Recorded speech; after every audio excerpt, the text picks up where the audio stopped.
আসসালামু আলাইকুম ওয়া রাহমাতুল্লাহি ওয়া বারাকাতুহু। ইতিকাফের ব্যাপারে প্রশ্ন এসেছে।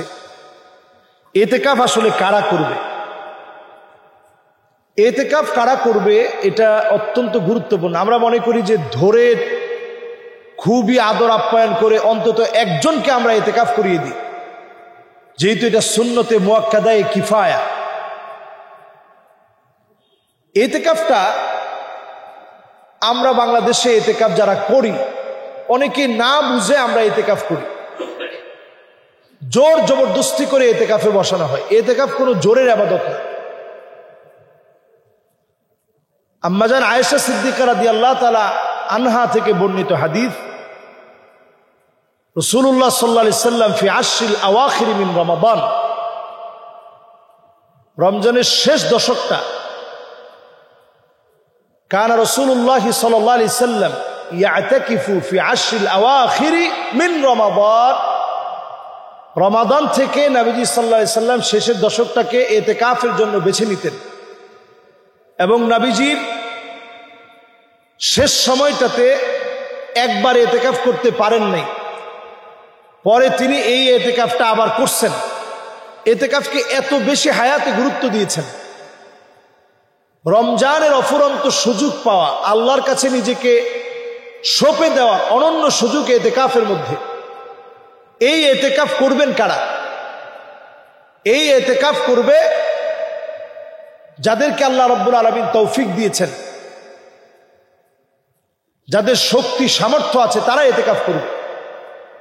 ইতিকাফ এমন একটি ইবাদত, যেই ইবাদতের মধ্য দিয়ে আল-লুবসু ফিল মাসাজিদ, মসজিদ সমূহের ভিতরে আল্লাহর গোলামদের অবস্থান বেড়ে যাবে ইতিকাফের সময়। ফি ওয়াক্তিন মাখসুসিন বিনিয়াতিন মাখসুসা, নির্দিষ্ট সময়ে নির্দিষ্ট নিয়তে এখানে বসা থাকবে। উদ্দেশ্য হচ্ছে আল্লাহর নৈকট্য অর্জন। স্বাভাবিকভাবে হাঙ্গার স্টে, দীর্ঘ সময় ক্ষুধা পেটে, ক্ষুধা থেকে দেখবেন একটা মুরগির বাচ্চা ফোটার আগে বাচ্চা কিভাবে ফুটবে, এজন্য মুরগি ক্ষুধা পেটে চিৎকার করতে থাকে, ডাকতে থাকে আল্লাহ। এই তার যে আল্লাহ রাব্বুল আলামিনকে ডাকা, নির্দিষ্ট সময় অবস্থান করা, এই ডিমের উপরে তা দেওয়ার কারণে কিন্তু ডিমের বাচ্চাটা ফুটে। এই তা দেওয়া থেকে যেটা 19-20 হয়, ওই ডিমটা নষ্ট হয়ে যায়। তা আল্লাহর দয়াটা তখন চলে আসে। ইতিকাফ হচ্ছে আল্লাহর দয়া মায়া পাওয়ার অফুরন্ত সুযোগের একটা মাহেন্দ্রক্ষণ। এই সময়ে আপনি যা চাবেন তা পাবেন। আর মসজিদ তো এমন জায়গা, ফাহুয়া হাদ্দুহু, মসজিদে বসে আপনি যা চাবেন তা পাবেন। হাদিসের ভিতরে আসছে ফাহুয়া হাদ্দুহু, মসজিদে আসলে যা নিয়ত করে আসেন সেটা আল্লাহ তাআলা দিয়ে দিবে। সুবহানাল্লাহ ওয়া বিহামদিহি। এই জন্য মসজিদের ভিতরে যারা নিয়ত করে বসে পড়বেন ইতিকাফের নিয়তে, যুবকদেরকে আমি বলবো তোমরা বেশি বসা দরকার, নিজেদেরকে গুনাহ থেকে আটকানোর জন্য, নিজেদেরকে শয়তানের ওয়াসওয়াসা থেকে পরিশুদ্ধ করার জন্য বেশি বেশি ইতিকাফে বসা দরকার যুবকদের। মুরব্বীরাও বসবে নিশ্চয়ই। কোনো একটা মসজিদে যদি কেউ না বসে সবাই গুনাহগার হবে, এটা মনে করে আমরা মোটামুটি জোর করে যে ভাই আপনার 5,000 টাকা দিবে এরপরে আপনি ইতিকাফ করেন, এটা কিন্তু কোনোভাবেই 5,000 টাকা দিয়ে করানোর ইবাদত ইতিকাফ নয়। আমাদের দেশে এখন মসজিদ এমন হয়ে গেছে, পাল্টাপাল্টি মসজিদ করা শুরু হয়ে গেছে। এক মসজিদে হয়েছে, এখন আমার মসজিদ তো লাগবেই, ওরা 5,000 দিচ্ছে আমরা 10,000 দিয়ে ইতিকাফ করাবো। এটা এই ইবাদত না। খুশি মনে এই ইবাদত করতে হবে, খুশি মনে, দিল থেকে আল্লাহর জন্য মসজিদে অবস্থান করা লাগবে।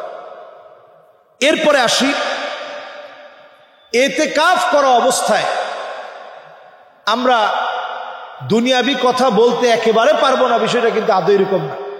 আপনি একজনে জিজ্ঞাসা করলেন, ভাই কেমন আছেন, শরীরটা কেমন, আপনার সন্তান ভালো আছে কিনা, তারা কথা শুনে কিনা। এই কথাগুলো আপনার কাছে দুনিয়াবি কথা মনে হলেও এটাও আখিরাতের কথা। সন্তানদের খবর নেওয়া, মানুষের সাথে সুন্দর অ্যাড্রেসিং, সুন্দর কথোপকথন, এগুলো সাহাবায়ে কেরাম মসজিদে শুধু করেন নাই, সাহাবায়ে কেরাম মসজিদে এই বিষয়গুলো নিয়ে কথা বলছেন। একজন আরেকজনের সন্তানরে আদর করছেন, মহব্বত করছেন, জিজ্ঞাসা করছেন, পড়াইছেন, কথোপকথন হয়েছে, সব হয়েছে। আমরা এটাকে কঠিন বানিয়ে ফেলেছি। আমরা কঠিন বানাবো না, এতেকাফ খুব সহজ। আপনি অন্য সময় যেমন মসজিদে আসেন এরকম আসবেন। হুজুর 10 দিন পারবো না, তাইলে কি হুজুর মসজিদে বসে এতেকাফের নিয়ত করা যাবে কিনা? রমজান মাসে এটা নিয়ত করবেন না, অন্যান্য সময় নিয়ত করবেন। কারণ এতেকাফের ভিতরে একটা হচ্ছে ওয়াজিব এতেকাফ। আপনি যেই এতেকাফ শুরু করছিলেন সুন্নায়ে মুআক্কাদায়ে কিফায়া, এই এতেকাফ শুরু করে আপনি এই এতেকাফ থেকে বের হয়ে গেছেন, এতেকাফ ভঙ্গ হয়ে গেছে। এই অবস্থায় আপনার জন্যে এতেকাফ করাটা ওয়াজিব হয়ে যাবে। কারণ আপনার যে এতেকাফে আপনি বসছিলেন সেটা ভঙ্গ করে ফেলছেন, এখন আপনাকে ওয়াজিব হিসাবে সেটা পুরা করতে হবে। আর নফল এতেকাফ হচ্ছে ওই এতেকাফ, সামান্য সময়ের জন্য যদি আপনি বসেন, একটু সময়ের জন্য আপনি বসছেন, আপনি মনে মনে চিন্তা করলেন যে আল্লাহর জন্য আল্লাহর ঘরে বসলাম, এরকম রমজান ছাড়া আপনি বসতে পারেন। এটা নফল এতেকাফ। রমজান ছাড়া একটু আপনি বসলেন, অবস্থান করলেন, নফল এতেকাফ। আর রমজান মাসে আমরা যে এতেকাফ করি এটার জন্য রোজা রাখা শর্ত। আমাদের মা বোনরা যদি ঘরের মধ্যে বসতে চান, একটা কোণার মধ্যে শাড়ি দিয়ে পেঁচিয়ে আলাদা একটা জায়গা করবেন, ওই জায়গায় আল্লাহকে স্মরণ করবেন। ওই সময় সন্তানাদিদেরকে যদি আপনি পড়াইতে চান পড়াইতে পারবেন, তাদেরকে গোসল করাইতে চাইলে গোসল করাইতে পারবেন। এরকম না যে আপনি দুনিয়ার কোনো কাজ করতে পারবেন না। আপনি ঘরের মধ্যে কেউ নাই, সন্তানরা আপনি অন্তত একটু কথা বলে দিয়েছেন যে বাবা তুমি টেপটা ছেড়ে গোসলটা করো, এতে করে আপনার এতেকাফ মোটেও নষ্ট হবে না। এতেকাফ মোটেও নষ্ট হবে না। আম্মা জানরা নবীজির চুল আছড়িয়ে দিয়েছেন এতেকাফ অবস্থায়।